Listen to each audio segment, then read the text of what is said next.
All right, so today we're taking a trip through the human digestive system. Oh, fun. But we're doing it old school. Okay. With the Yellow Emperor's classic of internal medicine. Wow, so we're talking ancient wisdom here. Exactly. This text is like the OG of Chinese medicine. Like the foundation of it all. And in this deep dive, we're going to explore one chapter that's all about, you guessed it.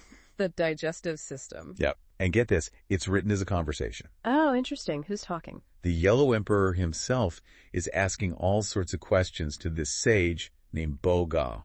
So they're basically breaking down the body for us. Yep.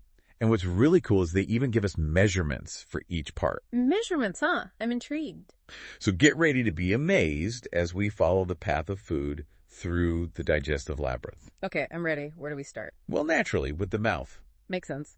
And the Yellow Emperor's classic gets surprisingly specific. Oh, okay. They say the mouth is about 2.5 inches wide. Huh. Never thought about it like that. But what's really fascinating is the tongue. The tongue. According to the text, it weighs over a pound. A pound. Wow. And it's about 7 inches long.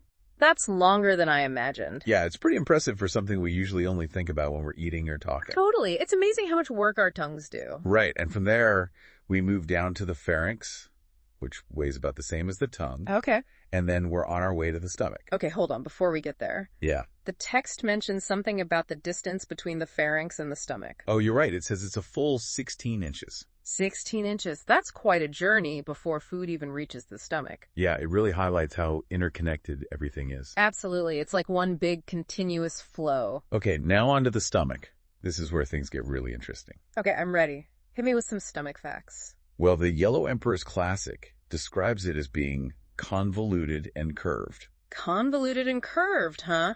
That paints quite the picture. I know, right? I'm picturing all those folds and wrinkles. Me too. It's got to be designed that way for a reason. Oh, definitely. But what's even more mind-boggling is its capacity. Capacity. How much can it hold? According to the text, the stomach can hold up to 35 liters. 35 liters? That's like a small keg. I know, right? It's crazy. I mean, do you think people were really eating that much back then?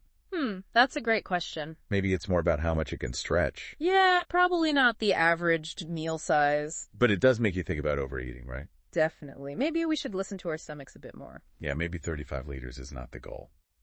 Yeah. All right, so from the stomach, we move into the small intestine. Ah, the small intestine, where the real estate boom begins. You got that right. It's incredibly long and coiled. And it's all squished up in there. I know. The text even mentions that it forms 16 coils. 16 coils. Wow. It's like a tangled mess in there. Yeah, get this.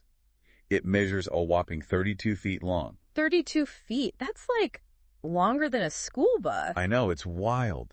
And all of that is dedicated to absorbing nutrients. Yeah, every inch is working hard. And then we have the large intestine. Okay, so bigger, right. Well, actually, it's shorter than the small intestine. Oh, really? Yeah, it's only 21 feet long. Okay, still pretty long.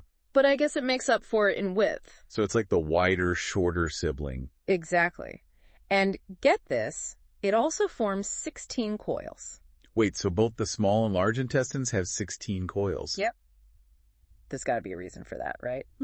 Maybe it's about maximizing surface area. Yeah, maybe. Or maybe the number 16 had some special meaning to them. Oh, that's interesting.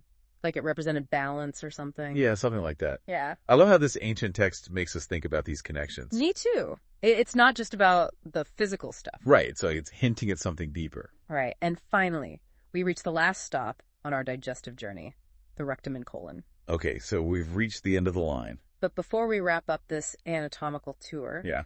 Are you ready for the grand total? The grand total, you mean the total length of this whole system? Yep.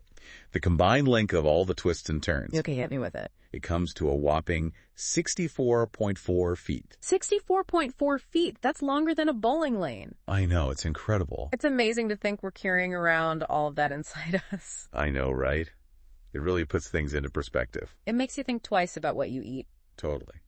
And speaking of what we eat, in the next part of our deep dive, Yeah. we're going to explore this fascinating concept called the spiritual pivot. The spiritual pivot. Okay, you've got my attention. It's all about how the Yellow Emperor's classic connects our digestive health with our overall well-being. All right, I can't wait to hear more about that. It's going to be a fascinating journey, so stay tuned. I'm definitely on board. All right, so we journeyed through this whole digestive system. Yeah, 64.4 feet. It's amazing how long it is. Really is. But the Yellow Emperor's Classic doesn't just talk about anatomy. Oh, right. It also calls the digestive system the spiritual pivot. The spiritual pivot. That sounds pretty deep. It really does. I mean, it makes me think there's more to it than just digesting food. Oh, absolutely. It's a core concept in traditional Chinese medicine. Okay, so what does it actually mean? Well, it's like this. The digestive system is the central axis Okay. for our physical, mental, and even spiritual energy. Wow, so it's like the foundation for our overall well-being. You could say that. It's not just about processing food. Right. It's about transforming and distributing energy throughout the body.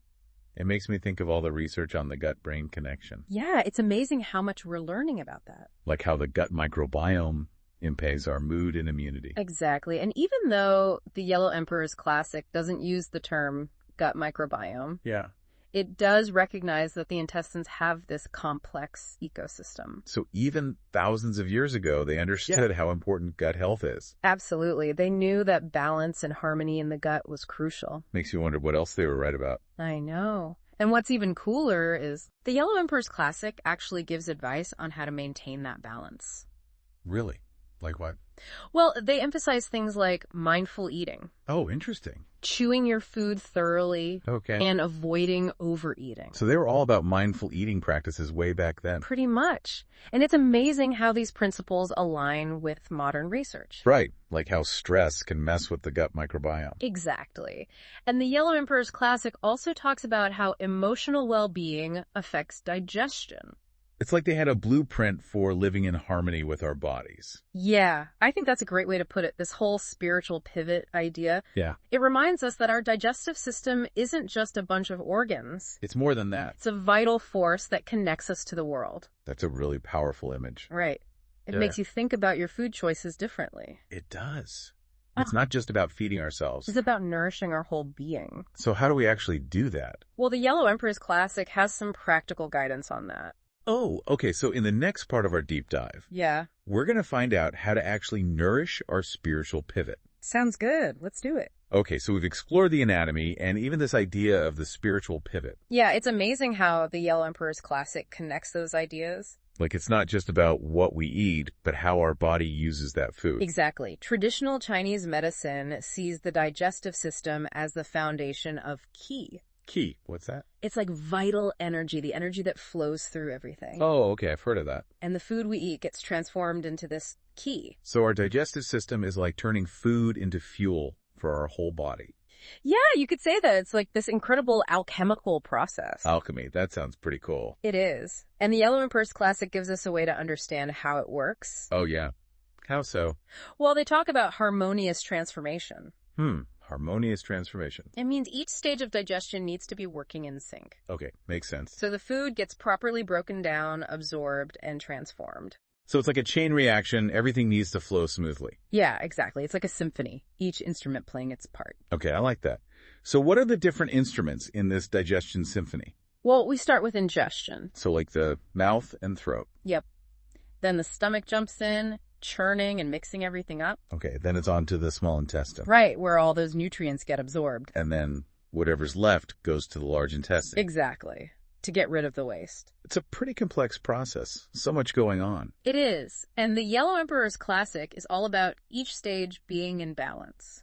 Because if one part is messed up, it affects everything else. Exactly. And there are a lot of things that can throw things off. Oh, like what?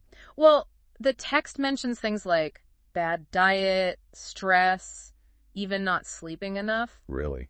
All that can affect our digestion. Yeah, it can weaken what they call the digestive fire. Digestive fire? What's that? It's like a metaphor for the energy that breaks down food. Oh, okay. So if the fire is weak, food isn't digested well. Right. You might get bloated, gassy, or just feel tired. And the fire's too strong. Then you might get heartburn, acid reflux, things like that. So it's got to be just right, not too strong, not too weak. Exactly, like Goldilocks in the porridge. Yeah. So how do we keep that digestive fire burning just right? Well, the Yellow Emperor's Classic says mindful eating is key. Okay, so paying attention to what we're eating. And choosing nourishing foods. And trying to reduce stress. Exactly. It's all connected, our body, mind, and even the natural world. Wow, it's really amazing how much we can learn from this ancient text. It really is. It gives us a whole new way to think about our health. Like taking care of our digestion isn't just about avoiding tummy troubles. It's about nurturing our whole being. Well said. It's been an incredible journey exploring the digestive system with the Yellow Emperor's Classic. I agree. It's amazing how much wisdom is packed into these ancient texts. It makes you think about your body in a whole new way. Yeah, it makes you appreciate the incredible processes happening inside us all the time. Well, on that note, we'll wrap up this deep dive. Until next time. Thanks for listening, everyone, and may your digestive fire burn bright.